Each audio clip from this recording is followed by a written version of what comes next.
जय हिंद दोस्तों, स्वागत है आप सभी को फिर से एक बार हमारे यूट्यूब चैनल बिहारी प्लेटफॉर्म में। दोस्तों उम्मीद करते होंगे आप सभी स्वस्थ मस्त होंगे, पढ़ाई भी कर रहे होंगे। दोस्तों आज का टॉपिक है हमारा मृदा यानी कि सॉइल, जो कि बहुत ही ज़्यादा इम्पोर्टेंट होने वाला है। ये सभी एग्जाम में पूछे हुए प्रश्न हैं, चाहे वो बीपीएससी हो, यूपीएससी, एमटीएस, सीजी और अन्य कॉम्पिटेटिव एग्जाम में ये सभी प्रश्न पूछा हुआ है। तो आप सभी वीडियो के अंत तक बने रहें। और दोस्तों उससे पहले अगर आप हमारे चैनल पर पहली बार हैं तो लाइक और सब्सक्राइब करें, वीडियो को ज़्यादा से ज़्यादा शेयर करें, जिससे हमारा वीडियो का नोटिफिकेशन आप सभी तक पहुंच जाए। चलिए दोस्तों एक एक पॉइंट के बारे में हम बात करते हैं। पॉइंट टॉपिक 1, भारत की मृदाओं का वर्गीकरण, जो कि इसमें उत्पत्ति, रंग, संयोजन तथा अवस्थित के आधार पर विभाजित किया गया है।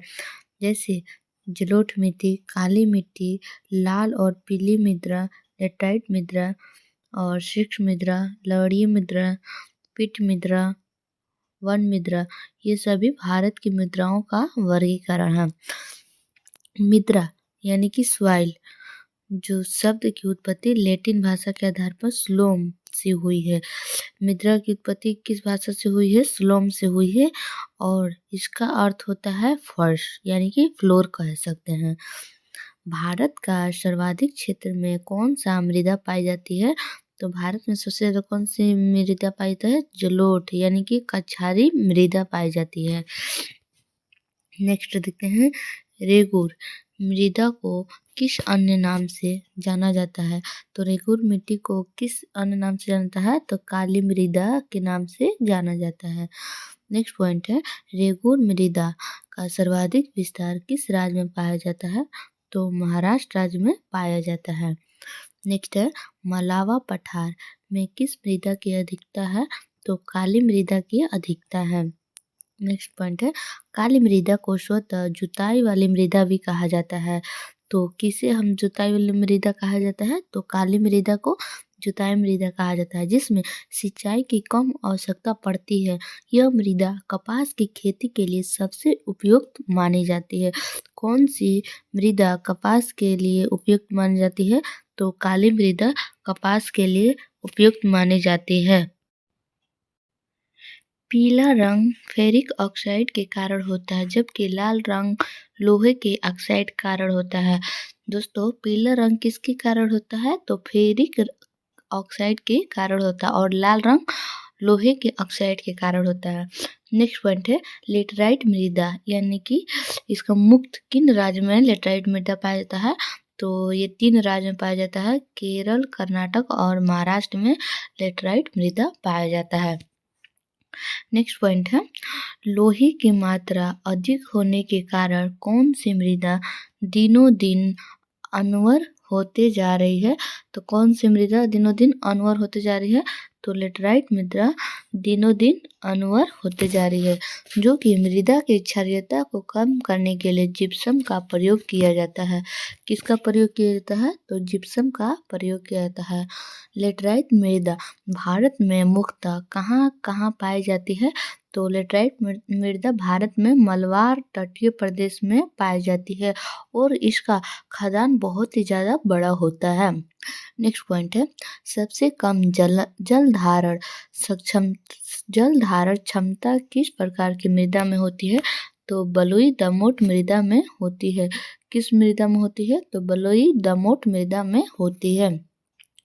नेक्स्ट पॉइंट है, पौधों को सबसे अधिक जल किस प्रकार के मृदा से प्राप्त होता है? तो चिकनी मृदा से प्राप्त होता है। नेक्स्ट पॉइंट है, मृदा की उर्वरता बढ़ाने के लिए कौन सी फसलें उगाई जाती है? तो दलहनी फसलें उगाई जाती है। नेक्स्ट पॉइंट है, चंबल घाटी का निर्माण किस भौगोलिक प्रक्रिया से हुआ है?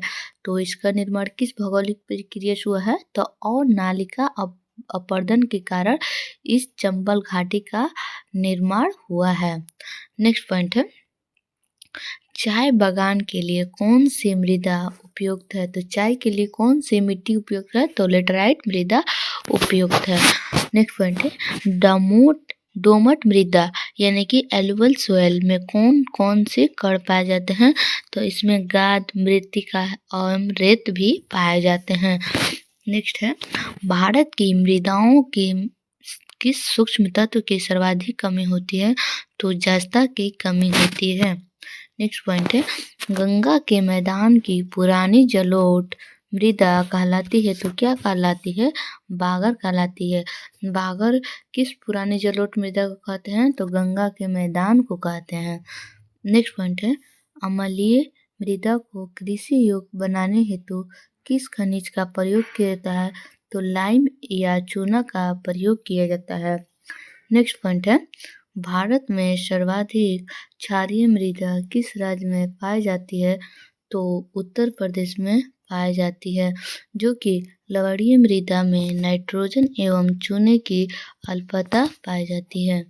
नेक्स्ट पॉइंट है जैव मृदा यानी कि ऑर्गेनिक सॉइल का रंग नीला क्यों होता है? क्योंकि इसमें अम्लीय एवं फेरस आयरन के कारण होता है। तो किसके कारण होता है? अम्लीय एवं फेरस आयरन के कारण होता है। नेक्स्ट पॉइंट है पश्चिमी राजस्थान की मृदा में किस खनिज की अधिकतम पाई जाती है? तो कैल्शियम की मृदा अधिकतम पाई जाती है। नेक्स्ट पॉइंट है मरुस्थलीय मृदा यानी कि डिजर्ट सॉइल में किस पोषक तत्व का अभाव पाया जाता है? तो नाइट्रोजन का अभाव पाया जाता है। नेक्स्ट पॉइंट है मृदा अपरदन यानी कि सॉइल इरोशन को किस प्रकार रोका जा सकता है? तो वन रोपण द्वारा रोका जा सकता है। अगला हम लोग का टॉपिक है दोस्तों पीएच मान के अनुसार मृदा की प्राकृतिक जो कि पीएच मान 1 से 6 रहेगा तो वो अम्लीय मिट्टी हो जाएगा यानी कि एसिड सॉइल हो जाएगा। अगर पीएच मान 7 हो जाएगा तो उदासीन मिट्टी हो जाएगा। अगर पीएच मान 8 से 14 हो जाएगा तो वो क्षारीय मिट्टी हो जाएगा। तो दोस्तों आज के टॉपिक में आप सभी को सॉइल के यानी कि मुद्रा के बारे में बताया। तो अगर आप सभी को हमारा वीडियो अच्छा लगा तो लाइक और सब्सक्राइब करें। अगर हमारी वीडियो में कोई भी कन्फ्यूजन हो तो आप बेझिझक कमेंट करके कमेंट कर सकते हैं। तो चलिए दोस्तों इसी तरह वीडियो देखने के लिए नेक्स्ट वीडियो में मिलते हैं।